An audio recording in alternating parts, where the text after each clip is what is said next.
maamulka gobolka Saraar iyo kuwa degmada Caynaba oo toddobaadyadii ugu dambeeyayba kormeero shaqo ku marayay deegaano badan oo hoostaga degmada Ceelal ee gobolka Saraar taasoo xilligan dadka ku dhaqan deegaankaasi ay ka wadaan dabargooyn ay ku hayaan dhirta qoyan iyo taqalalanba intii ay socdaalkan ku guda jireen mas'uuliyiintan ayay waxay ishoodu qabanaysay dad iyagu faraha kula jira sidii ay dhirta qoyan u jari lahaayeen isla markaana deegaanka u nabad gurin lahaayeen kuwaasoo ku gaashaaman qalab iyo gawaadhi waxaana deegaanadaasi oo dhan hadda ka muuqda nabad guurka iyo xaalufka ay u geysteen dadkani iyagoo xoolihii ku noolaana ay ka hayaameen tuulooyinka ay mas'uuliyiintani ka bilaabeen hawlgalladooda lagu badbaadinayo deegaanka isla markaana lagu soo qabanayo dadka falaha kula jira hawshan ayaa waxaa ka mid ah deegaanada Kalibayr Bali Caraale Karinka Gumbur Carro kuwaasoo hoostaga dhammaantood degmada Ceelal wafdigan uu hogaaminayo barasaabka gobolka Saraar Ibraahim Xaaji Xasan Cali ee u kurgalaya xaaladda dhabta ah ee ka jirta deegaanada Ceelal ay ka mid yihiin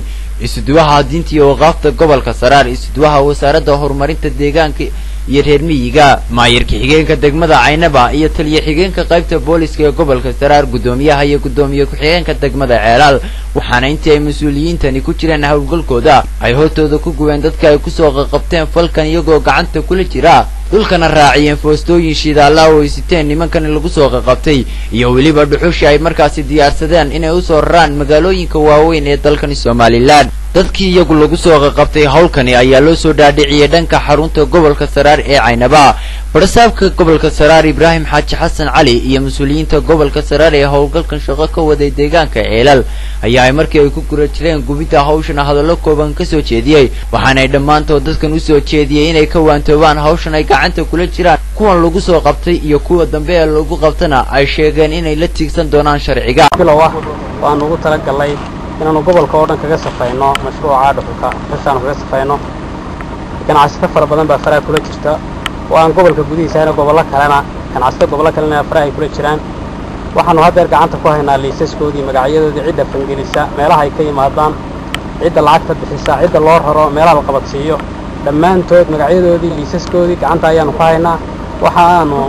rabnaa wixii gobolka iyaga aana talaabo sharci aan ka qaadaynaa wixii gobolka kale naga galana waxa weeye waxaanu ka codsanaynaa maamulada gobolada iyo xukuumadda guud ahaan waanu soo bandhigaynaa in talaabo sharci laga qaado runtiina waa bilow waxaanaanu rajaynaynaa inaanu tafatiro oo soo afjaro suubayna hawshii hawlgalkii Saraareed ka hawlgalay kaamantii waaweynaa ee kaabuna Kalabayr Bali Caraale iyo Hareeraka waxaanu ka codsanaynaa dadka dadweynaha ku nool Saraar gobolka Saraareed inay sifahaas uga dhaqan galaan oo uga sharci galaan oo uga hawl galaan oo gacan naga siiyaan baan tani waxa weeye aafo ballaaran oo ku soo korodhay dalka ku soo korodhay oo ku haysta nabad guur markaa darteed deegaan kasta sidaas loo gureeyaa Kalabayr Bali Caraale Ceelal Karinka Gumbur Carro Samakaab Wiriir ilaa iyo intay gobolkaasi uu xukumo oo dhan sidaas loo oleynaya dadweynaha waxaan ka codsanaynaa inay sifa sharciya kula hawlgalaan ciidamada amniga sidaas ayaanu ka codsanaynaa geesta keenana dhalinyarada iyagu maanta lagu soo qabtay hawshan ayaa cadeeyay dantu ay ku qabtay inay xaalufiyaan dhirta iyagoona ka codsaday dawladda Soomaaliland inay shaqo abuuris u sameeyso dhalinyaradani midaan shidayna aan ka shaqayn jiray anagu hadda rawaa malooyini waxa loo yiri odayaashii barasaabiyadii hadii deegaankeeda leeyahay wax garadkii baa noo yimi waxaanu garanay inaanu gacmaha iyaga ku gubno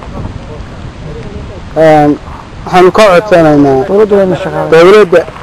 Soomaaliland inay shaqaalaysiiso oo shaqaabuur ay noo sameeyaan waxa nagu kaliifay baahi